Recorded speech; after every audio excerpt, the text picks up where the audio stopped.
Hello students, आज हम पढ़ेंगे आपकी पाठ्यपुस्तक नूतन सरल हिंदी माला का पाठ 2 बुद्धि की जीत। बच्चों, प्रत्येक जीव के कुछ मौलिक गुण और स्वभाव होते हैं। शेर शिकार करना नहीं छोड़ सकता, इसी तरह सांप डसना नहीं त्याग सकता। यदि कोई अपने स्वभाव से अलग आचरण की बात कर रहा हो तो समझना चाहिए कि वह झूठ बोलकर दूसरे को मूर्ख बना रहा है। यह कहानी एक बूढ़े सांप मंदविष की बुद्धिमानी और मेढकों की मूर्खता के बारे में बताती है।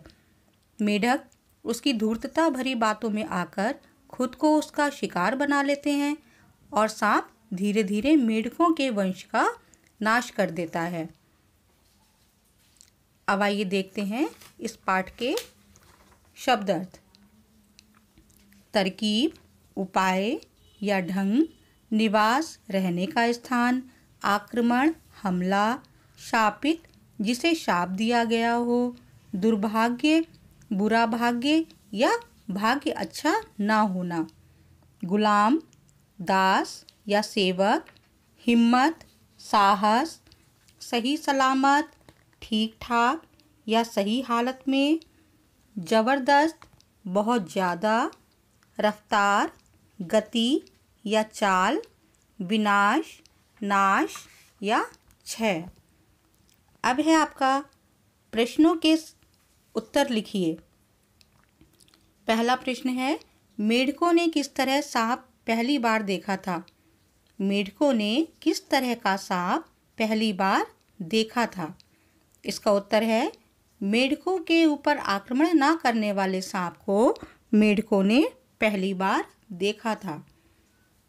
सांप मेढकों की सेवा क्यों करना चाहता था? सांप मेढकों के सेवा इसलिए करना चाहता था क्योंकि वो सेवा के बहाने उन्हें खाना चाहता था। प्रश्न नंबर 3 है, मंदविष लगातार दुबला क्यों होता जा रहा था? कई दिनों से भूखा होने के कारण मंदविष कमज़ोर होता जा रहा था या दुबला होता जा रहा था।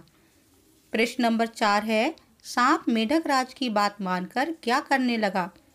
सांप मेढक राज की बात मानकर प्रतिदिन एक एक सांप खाने लगा। प्रश्न नंबर 5, मंदविष ने दूसरे सांप से क्या कहा?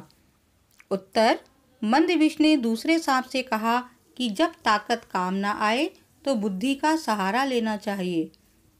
प्रश्न नंबर 6, मेढकों के वंश का विनाश क्यों हो गया? सांप को अपना मित्र समझने के कारण मेढकों के वंश का विनाश हो गया। तो ये थे आपके प्रश्न उत्तर। अब है, प्रश्नों के सही उत्तर के सामने सही का निशान लगाइए। सांप का नाम क्या था? मंदविष। ऋषि ने किसे शाप दिया था? किसे शाप दिया था? मंदविष को। मंदविष अपने ऊपर बिठाकर किसे सैर कराता था? मेढकों को। कौन कभी भी मेढकों का मित्र नहीं हो सकता? सांप। मेढक राज ने सांप को रोज कितने मेढक खाने की अनुमति दी थी? 1। अब है, वाक्यों के सामने सही तथा गलत का निशान लगाइए। एक दिन सांप रेंगते हुए बड़े तालाब के पास पहुंच गया। सही। तालाब के किनारे आकर मंदविष ने मेढकों पर हमला कर दिया। गलत। मंदविष ने मेढक राज को सच्ची कहानी सुनाई। गलत। सांप मेढकों को रोज सैर कराने ले जाने लगा। सही। मंदविष ने एक दिन मेढक राज को भी अपना भोजन बना लिया। सही। तो बच्चों, ये था आपका पाठ 2। इसे आपको कॉपी में करना है और याद भी करना है। और आप लॉकडाउन के नियम का तो पालन कर ही रहे होंगे बच्चों। तो आपको घर में रहना है और सुरक्षित रहना है। धन्यवाद।